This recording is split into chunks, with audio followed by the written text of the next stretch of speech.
आज मी तुम्हाला या झेंडूच्या फुलांच्या हाराचा एक प्रकार दाखवणार आहे. तुम्ही म्हणाल हारात काय वेगळं आहे, पण बघा हा हार पूर्ण वरचा आहे तसाच, म्हणजे साधाच आहे, पण याचं पेंडंट थोडंसं वेगळं आहे. खाली लटकन जे आपण लावतो हारासाठी ते वेगळं आहे. तर हे कसं बनवायचं ते आज मी तुम्हाला सविस्तर दाखवणार आहे. आणि त्यासाठी हा व्हिडिओ पूर्ण बघा, अजिबात स्किप करू नका, म्हणजे तुम्हाला ह्या प्रकार कसा करायचा आणि तुम्ही वेगळ्या मग आयडियाज त्याच्यातून वापरू शकता. आज तुम्ही हा हाराचा प्रकार बघितलात ना की तुम्ही कुठल्याही मोठ्या फुलांचे अशा पद्धतीनं हार बनवू शकता अगदी सहजपणे, आणि फोटोला किंवा एखाद्या मूर्तीला वगैरे तुम्ही वापरू शकता. तर तुमचं स्वरूपचंद कलामध्ये खूप खूप स्वागत. आपल्या या चॅनेलवर खूप वेगवेगळ्या प्रकारचे व्हिडिओज तुम्हाला बघायला मिळतील, आणि त्यासाठी अर्थातच तुम्हाला चॅनेलला सबस्क्राईब करायचं आहे, म्हणजे तुम्हाला रोज नवीन व्हिडिओचं नोटिफिकेशन नक्की मिळेल आणि तुम्हाला तो व्हिडिओ पटकन बघता येईल, अजिबात वेळ न दवडता. तर चला, आज हा हार कसा करायचा आहे ते मी दाखवते. तर अर्थातच ही फ्रेंच मेरीगोल्ड आहे. थोडीशी लहान आकाराची असतात फुलं ही, आणि आपला जो झेंडू केशरी आणि पिवळ्या रंगाचा असतो तो जरासा मोठा असतो, वजनदार असतो. पण तरीसुद्धा झेंडूच्या फुलांसाठी असा जाड दोरा वापरायचा. तुम्ही फुलपुडीचा सुद्धा जाड दोरा वापरू शकता. मी इथे लोकरीचा धागा घेतला आहे, आणि असे धागे आपण पुन्हा पुन्हा वापरू पण शकतो. हार सुकल्यानंतर फुलं काढून तुम्ही त्याचा बियाणं म्हणून वापर करू शकता, किंवा निर्माल्यामध्ये तुम्ही टाकू शकता. तर इथे हाराची मुळातच पद्धत दाखवते मी. एक धागा घेतला आहे लोकरीचा, आणि त्याच्यामध्ये मी सुई घालून घेतलेली आहे. तर हाराचा प्रकार कसा करायचा आहे त्याच्या आधी बेसिक सांगते मी. तर आपण जी फुलं ओवतो याच्या सुईमध्ये, तर याच्यामध्ये 2 प्रकार आपण करतो साधारणतः. तर तुम्हाला देठ वरच्या बाजूला ठेवायचं आहे की खालच्या बाजूला ठेवायचं आहे, आधी हे ठरवून घ्यायचं. तुमच्या लक्षात यावं म्हणून मी ही मांडून दाखवते फुलं अशी. आधी आपण हे पक्क करायचं की आपल्याला हा प्रकार करायचा आहे की या पद्धतीनं देठ वरच्या बाजूला ठेवायचं आहे. तुम्हाला जसं आवडतं त्याप्रमाणे तुम्ही फुलं ओवू शकता. असं काहीच नाही आहे की देठ वरच असला पाहिजे किंवा तो खालच्याच बाजूला असला पाहिजे, फूल उलटं की सुलटं, असा काहीही प्रश्न नाही. हे सगळं आपल्या आवडीनुसार होतं. तर मी या पद्धतीनं हा हार बनवणार आहे, म्हणजे देठ वरच्या बाजूला असेल अशा पद्धतीनं दोन्ही बाजूचे सर दिसतील अशी मी फुलं ओवणार आहे. तर मुळातच जेव्हा आपल्याला दोन्ही बाजूला अशी देठ वरती ठेवायचं आहे, तर आता जो मी एकाच दोऱ्यामध्ये म्हणजे लोकरीच्या दोऱ्यामध्ये ओवण्याचं दाखवते, तर याच्यामध्ये बरोबर उलट्या पद्धतीनं फूल घालायचं. म्हणजेच आधी देठ घालायचा आणि मग फुलाकडचा भाग घालायचा, म्हणजे तो या पद्धतीनं हार व्यवस्थित दिसेल. कारण मला याच पद्धतीनं बनवायचं आहे, आणि धागा तर एकच आहे, कुठेही धाग्याला जोड नाही आहे.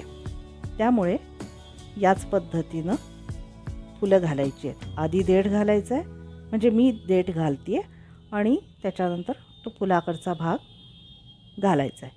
तर अशा पद्धतीनं जेव्हा देठ वापरायचा असतो, देठातून आपल्याला फुलाकडच्या बाजूला सुई आणायची असते, त्यावेळेला देठाकडे जी पोकळ देठाची बाजू असते ती काढून टाकायची, आणि या पद्धतीनं सुई ओवून घ्यायची. आणि जाड दोरा असल्यामुळे आपल्या झेंडूचं फूल आहे ते जिथल्या तिथे राहतं, पण गच्च होईल असं फुलावर देठ अगदी जोडून ठेवायचा नाही. दोघांमध्ये छान अंतर ठेवायचं आणि फुलं घालायची, म्हणजे फुलाचा पाकळ्यांकडचा जो भाग असतो तो खराब होत नाही. कारण दुसऱ्या फुलाचा देठ त्या पाकळ्यांना लागल्यामुळे आणि आपण जोरात दाबलं त्याला की फुलाचा जो नाजूकपणा असतो आणि मधले जी न फुललेल्या पाकळ्या असतात त्या खराब होतात त्याच्या, आणि त्या फुलामध्ये खड्डा पडल्यासारखं होतं. म्हणून काय करायचं, या पद्धतीनं किंचितसं अंतर ठेवायचं देठ आणि फूल याच्यामध्ये, आणि अशी सर एक ओवून घ्यायची. आता हे तुमच्या लक्षात येईल की मी ही पूर्णपणे देठ वरती आणि फुलाचा भाग खाली या पद्धतीनं एक बाजूचं ओवून घेतलेलं आहे. तुमच्या उंचीप्रमाणे तुम्हाला जेवढी उंची हवी आहे हाराची तेवढी ह्याप्रमाणे ओवून घ्यायची फुलं. आता आपल्याला इथे पेंडंटचा भाग करायचा आहे. तर पेंडंट तुम्ही म्हणजे जे लटकनचा भाग आहे मधला गुच्छ करायचा आहे. त्या भागासाठी जी फुलं वापरायची आहेत त्याचे असे ते पोकळ देठ आहेत ते मी काढून घेतले, आणि आता ही देठाकडून फुलाकडच्या बाजूला अशी नाही ओवायची आहेत, ही सरळ देठामध्येच सुई घालायची. म्हणजे कशी तेही दाखवते. देठ या पद्धतीनं आपला गुच्छ दिसेल. अशी आता ही 4 फुलं आहेत, पण मला तरी ती कमीच वाटत आहेत. 5 घ्यायला लागतील, कारण फुलं ही छोट्या आकाराची असतात. केशरी आणि पिवळ्या रंगाचा झेंडू असतो तो भला मोठा असतो, आणि त्यातही ते आणखीन मोठी मोठी फुलं पण असतात. तर याच्यामध्ये आता हे देठामधूनच सुई घालायची आणि फुलं ओवून घ्यायची. ओवून घेतल्यानंतर ती हळूवार आपल्याला मध्यभागी, म्हणजे जिथे ती सर आपण ओवून घेतलेली आहेत फुलं तिथपर्यंत ती फुलं खेचून न्यायची. हे सगळं करत असताना नाजूक हाताने करायचं, कारण देठ फाटता कामा नये. इथे मी हे 5वं पण फूल घालते, म्हणजे गुच्छ आपला छान जरा झुपकेदार दिसेल. तर हे हळूवार आपल्याला मध्यभागी असं खेचून घ्यायचं आहे, आणि त्याच्यानंतर आपल्याला हा आता गुच्छ बनवायचा आहे. तर थोडंसं अजून जवळ घेऊन जायचं, पण तरीसुद्धा जरा धाग्यामध्ये गॅप ठेवायचे, आणि या पद्धतीनं असं गोल त्याला फिरवून घ्यायचं. सगळी 5ही आता ही फुलं घातली आहेत ना, ती 5ही फुलं अशी गोळा करायची, म्हणजे आपला गुच्छ छान दिसावा म्हणून.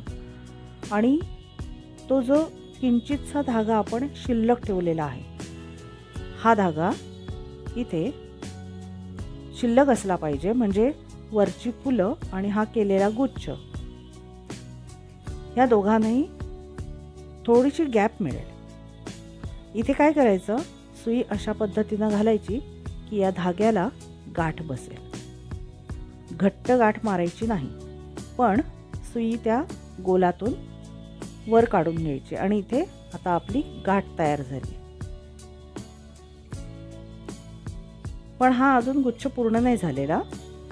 मग आता काय करायचं आहे, तर सुई आता म्हणजे ते फुलं सगळी आहेत ती छान गोळा करून घ्यायची, आणि सुई अशा पद्धतीनं आपल्याला बाहेर काढायची आहे. जिथे गाठ मारली आहे ना तिथून बरोबर अपोजिट साईडला, म्हणजे जे मधलं 3रं फूल घातलं आहे गुच्छामधलं त्या ठिकाणी, आणि त्या देठांच्या तिथे आपण आता जो दोरा घातलेला आहे त्याच्या खालच्या बाजूनं सुई बाहेर काढून घ्यायची, म्हणजे बरोबर हा गुच्छ मध्यभागी उभा राहतो.